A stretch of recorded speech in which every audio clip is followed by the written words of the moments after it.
नमस्कार। आज हम बात करने वाले हैं एक बहुत ही बड़े सवाल के बारे में।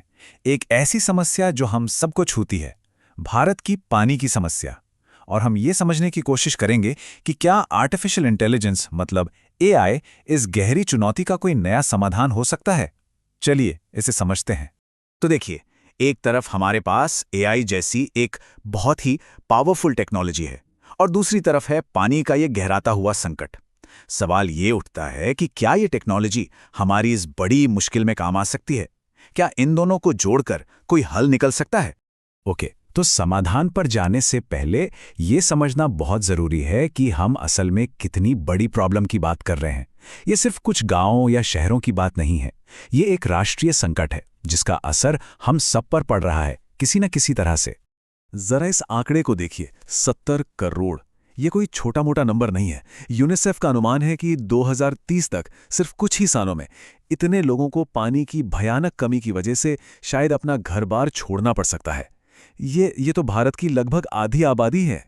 और देखिए, ये सिर्फ एक रिपोर्ट का नंबर नहीं है। ये उन लाखों परिवारों की सच्चाई है जो हर रोज, जी हां, हर रोज पानी के लिए जूझ रहे हैं। ये हमारे किसानों की हकीकत है, हमारे शहरों की हकीकत है और हमारे भविष्य की हकीकत है।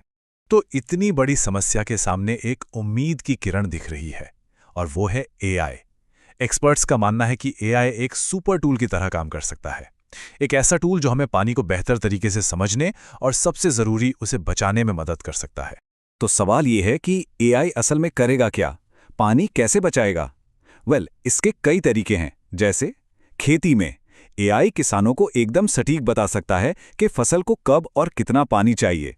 इससे बहुत पानी बचेगा। या फिर शहरों में एआई पुरानी पाइपलाइनों में हो रहे लीक्स को पकड़ सकता है, जहां से हर रोज लाखों लीटर पानी यूं ही बर्बाद हो जाता है। और तो और पानी को साफ करने और जमीन के नीचे के पानी पर नजर रखने में भी ये बहुत काम आ सकता है।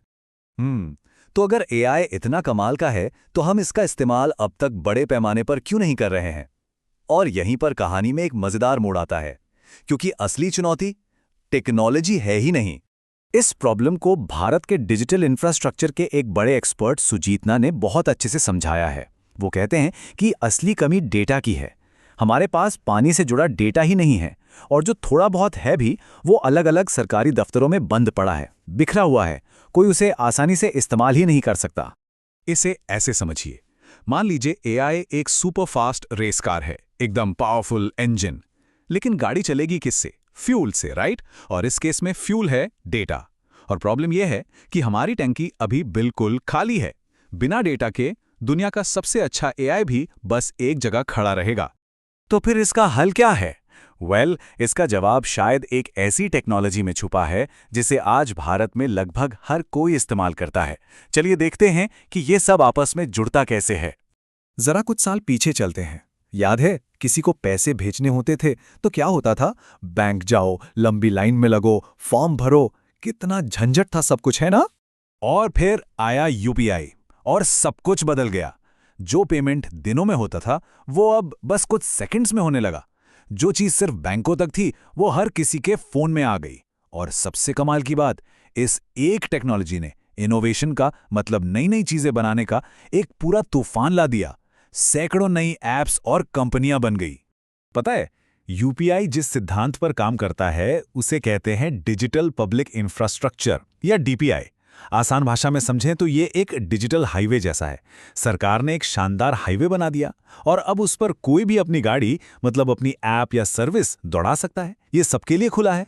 तो अब सोचिए, जरा सोचिए कि अगर हम पानी के लिए भी ठीक ऐसा ही एक खुला सिस्टम बना दें, एक यूपीआई फॉर वाटर, एक ऐसा ओपन प्लेटफॉर्म जहां नदियों, बारिश और जमीन के नीचे के पानी का सारा डेटा एक जगह सबके लिए मौजूद हो, ताकि कोई भी स्टूडेंट, कोई भी स्टार्टअप, कोई भी साइंटिस्ट उस डेटा का इस्तेमाल करके नए नए समाधान बना सके।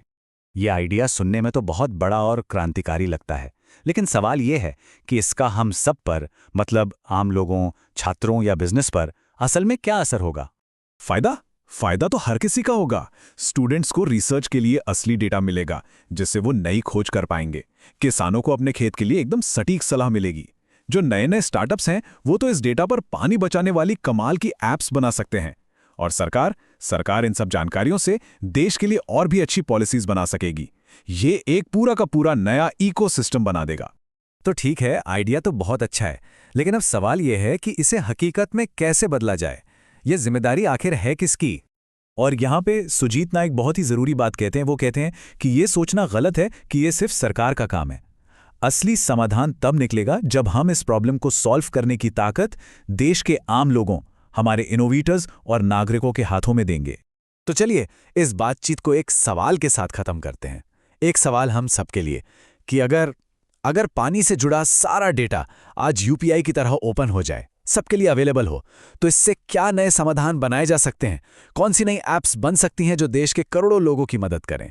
इसका जवाब शायद हम सबके इनोवेशन में ही छुपा है।